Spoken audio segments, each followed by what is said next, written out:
So, Jagan గారి దగ్గర ఉన్న నలుగురు ఎంపీలు ఎన్‌డీఏ కూటమికి సపోర్ట్ చేశారుగా, మద్దతు తెలిపారు. మోదీ గారు ఒక భరోసా ఇచ్చారు. ఆయన అరెస్ట్ చేయకుండా మేము ఆపుతాము. నీకు ఒక హామీ అయితే ఇస్తున్నాం. అందుకే వీళ్ళు మద్దతు తెలిపారు అని చెప్పేసి ఒక ప్రచారం అయితే జరిగింది సార్. దీంట్లో నిజం ఉందంటారా సార్? వాళ్ళేం అడగలేదు వీరిని. హ్మ్. మాకు మద్దతు కావాలని. ఎందుకంటే ఈ అటు వైఎస్ఆర్‌సీపీ, ఇటు ఎన్‌డీఏ కూటమి పోటీ చేసుకున్నారు ఇక్కడ ఆంధ్రప్రదేశ్ అవును. వచ్చేసరికి. ఎన్‌డీఏ కూటమిలో కూడా బీజేపీ ఉంది. హ్మ్. బీజేపీ లేదనే దానికి లేదు.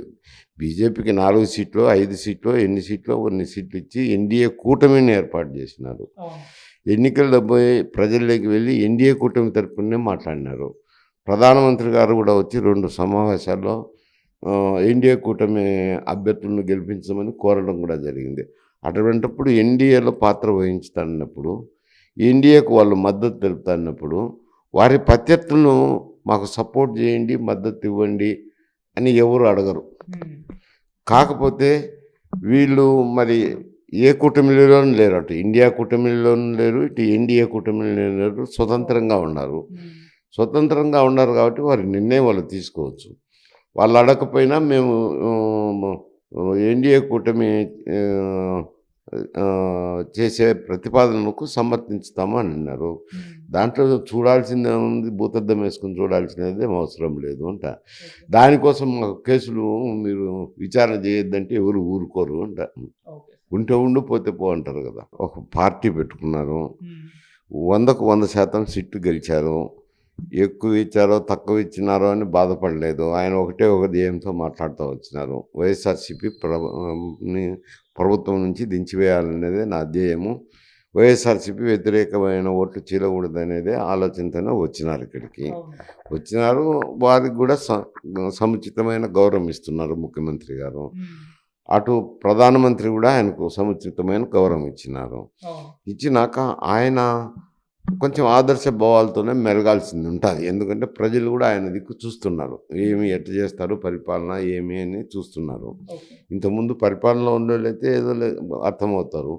కొత్తగా వచ్చినారు కాబట్టి పరిపాలన ఏ విధంగా చేస్తారని ప్రజలు చూస్తున్నారు కాబట్టి ప్రజల ఆశయాలకు అనుగుణంగా ఆయన వ్యవహరించాల్సింది ఉంటుంది. హ్మ్. ఈ విషయంలో వచ్చేసరికి గత ప్రభుత్వం కేంద్రం నుంచి పంచాయతీకు నిధులు ఇచ్చారు. అవును. లోకల్ బాడీస్‌కు ఎందుకంటే 72, 74 రాజ్యాంగం ప్రకారం ఏర్పడిన సంస్థలవి. హ్మ్. కేంద్రంలో గూడా ఒక ఫైనాన్స్ కమిషన్ ఉంది. హ్మ్. లోకల్ బాడీస్‌కు నిధులు కేటాయించే ఫైనాన్స్ కమిషన్ ఉంది.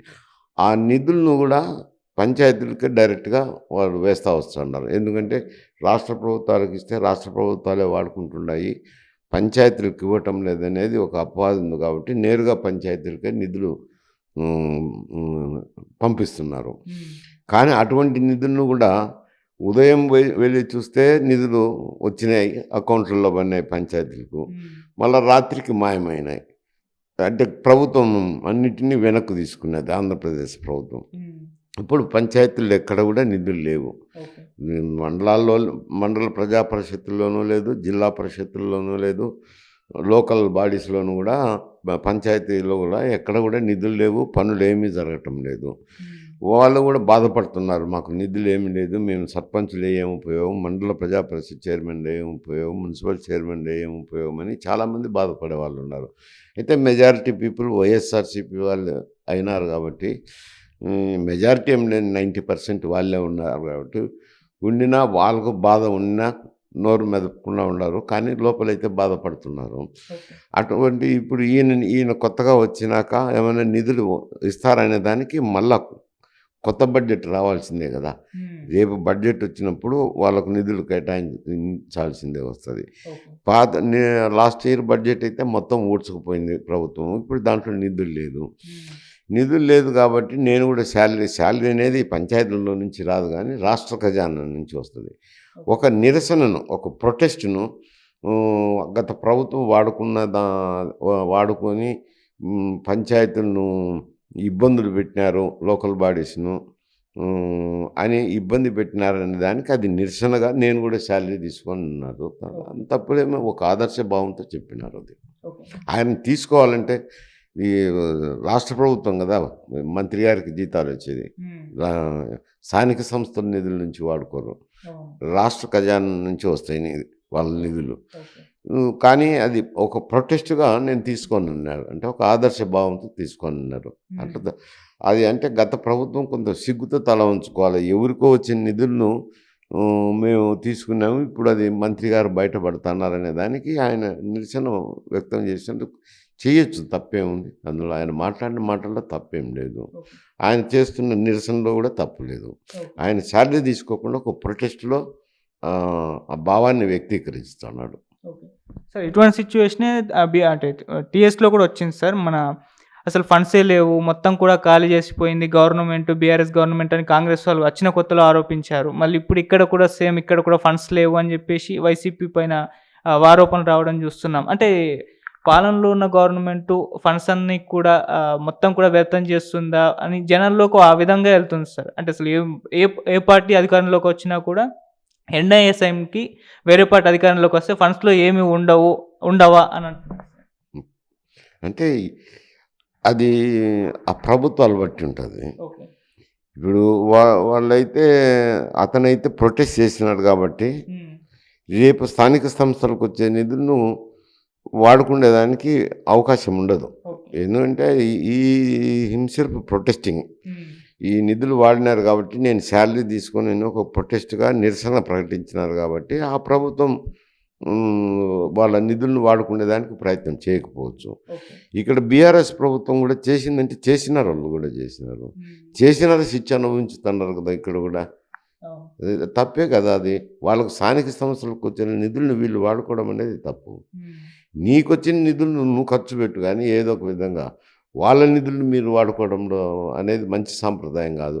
అందులో ఆ బాడీస్ ఇంతకుముందు రాష్ట్ర ప్రభుత్వాలు లోకల్ బాడీస్ నిర్వహించేటివి, ఎన్నికలు అయితేనేమి ఇవైతేనేమి. అది 72-74 రాజ్యాంగం సవరణ అయిన తర్వాత విధిగా 5 సంవత్సరాల కూతురు ఎన్నికలు జరపాలా. ఆ ఎన్నికలు జరిపేదానికి ఎన్నికల కమిషన్ ఒకటి ఉంది, లోకల్ బాడీస్కి కూడా ఎన్నికల కమిషన్ ఉంది. ఇప్పుడు శాసనసభ ఎన్నికలు, పార్లమెంట్ ఎన్నికల కమిషన్ నిర్వహిస్తుందో అక్కడ పంచాయతీ, మండల ప్రజా పరిషత్తు, జిల్లా పరిషత్ ఎన్నికలకు నిర్వహణకు చేసేదానికి ఒక ఎన్నికల కమిషన్ ఉంది. తర్వాత దేశం మొత్తం మీద ఒకటే విధానాన్ని అమలు జరుపుతున్నారు. పంచాయత్ సర్పంచు, ఎంపీటీసీలు, మండల ప్రజా పరిషత్ చైర్మన్, జెడ్పీటీసీ, జిల్లా పరిషత్ చైర్మన్ అనేది ఒక వ్యవస్థను ఏర్పాటు చేసినారు. వాళ్ళకు నిధులు కూడా అక్కడి నుంచే ఫైనాన్స్ కమిషన్, వాళ్ళకు కూడా లోకల్ బాడీస్కు ఫైనాన్స్ కమిషన్ నిధులు కూడా కేటాయిస్తున్నారు. అటువంటి నిధులను రాష్ట్రాలు వాడుకోవడము అని అంటే అధర్మమైంది, తప్పుడు విధానము అని చెప్పాల్సిందే. అది ఇక్కడ ప్రభుత్వం చేసిన తప్పే, అక్కడ ప్రభుత్వం చేసిన తప్పే అంటారు. ఓకే సరే, ఇటు చంద్రబాబు నాయుడు గారు అంటే ఎలక్షన్స్ ముందర చాలామంది సీట్లు త్యాగం చేస్తారు కదా, వాళ్ళందరి కోసం ఏ న్యాయం చేస్తారు అనే ఒక చర్చకైతే ఇప్పుడు రావడం చూస్తున్నాం. అంటే వర్మ లాంటి వాళ్ళు ఉన్నారు, ఇంకొంతమంది కూడా ఉన్నారు. మరి వీళ్ళని ఏ విధంగా ఆదుకుంటారు, అసలు వీళ్ళ గురించి ఇప్పుడు ఆలోచిస్తారా అని కూడా అంటున్నారు సార్. మరి మీరు ఏం చెప్తారు సార్ దీన్ని? ఇది చంద్రబాబు నాయుడిని అడగాల్సిన ప్రశ్న నన్ను అడుగుతున్నారు. ఆయన పార్టీ అధ్యక్షులు, ముఖ్యమంత్రిగా ఉన్నాడు, పార్టీ అధ్యక్షులుగా ఉన్నారు. సీట్లు అనేవి లిమిటెడ్గా ఉంటాయి. అప్పుడు ఎన్నికల్లో ఆ పరిస్థితి ఎట్టుంటుంది అని అంటే ఏ మనిషి అయినా కానీ బలమైన అభ్యర్థిగా ఉండాలనుకుంటారు. అందులో ధన ప్రాధాన్యతను వచ్చింది కాబట్టి దాన్ని కూడా క్రైటీరియా పెట్టి చూడాల్సిందే, సిగ్గు లేకుండా. ఇప్పుడు ఇవన్నీ చూసి ఏదో అభ్యర్థులకు ఇస్తుంటారు. చిన్నప్పుడు కొందరు సీనియర్లు అయితేనేమి, కొందరు నియోజకవర్గంలో పనిచేసిన వ్యక్తులు అయితేనేమి సీట్లు రాకుండా పోతాయి, తప్పవు. అది కొన్ని చోట్ల జరుగుతుంది. జరిగినప్పుడు వారిని ఏ విధంగా సమాధానపరచుకోవాలా, ఏ విధంగా సంతృప్తిపరచాలా అనేది ఆ పార్టీ అధ్యక్షులకు సంబంధించిన సమాచారం.